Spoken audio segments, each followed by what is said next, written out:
In 1986, something strange happened. Heavy metal became the most popular music in the world.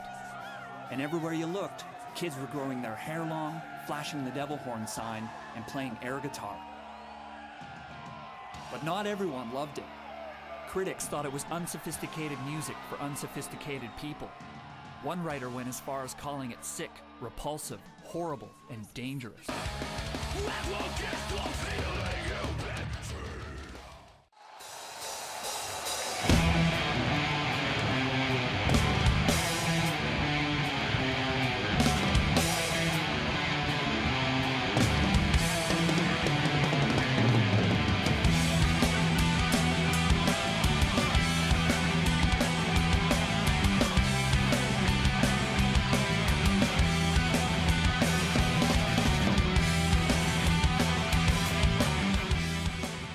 Like a lifestyle music, you know. Everything else seems like people are like, oh yeah, I like it for a week, I lose interest. But metal, you know, it's metal fans love it forever.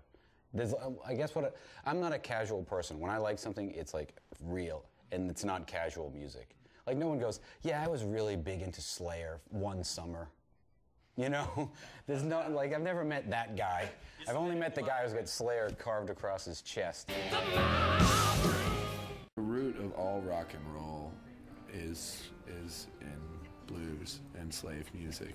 I mean, they invented it. The guitar is an African instrument, you know? That's where it started. For years, anthropologists have studied the effects of globalization, but I've never considered heavy metal's role in this process.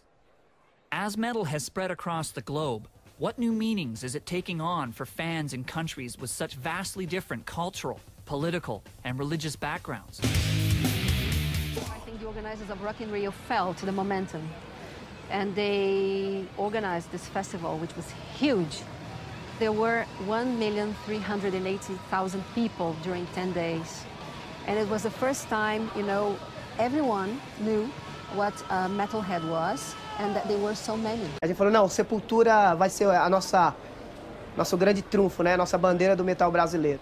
Porque o Brasil hoje, de certa forma, é reconhecidamente país que não tem heavy metal, mas hoje também é reconhecido como o país do heavy metal por causa do Sepultura. E falar de Sepultura fora do Brasil é como falar de Pelé, Amazônia, Sepultura do Brasil, very important, muito importante. What about Japan, a place stereotyped for its obsession with Western culture?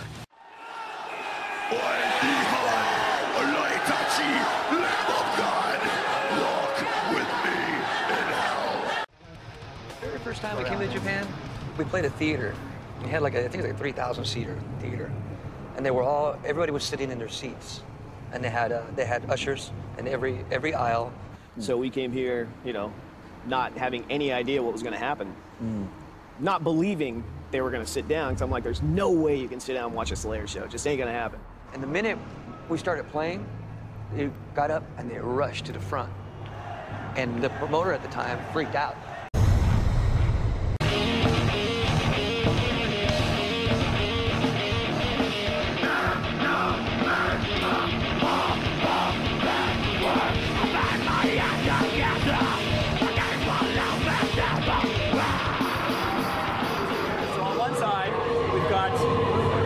Show, the local Mumbai metal show. On the other side, we have a traditional Indian wedding, so let's go check it out.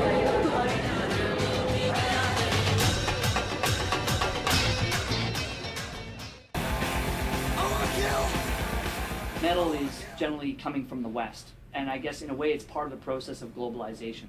What's your opinion on metal and its spread around the world? If you say globalization, I know a lot of like 1,500 years ago, a lot of the ideas from the East, you know, during the Dark Ages, crept from the East to the West, and I think it's just a cycle, you know. You guys discover something cool, okay, bring it over. Okay, oh, that's a nice instrument the Arabs play, the oud. Okay, let's use that one in my song. And the Indians have the sitar. Okay, let's mix that. For metalheads all across the globe, metal is more than music, more than an identity. Metal is freedom, and together we are now a global tribe.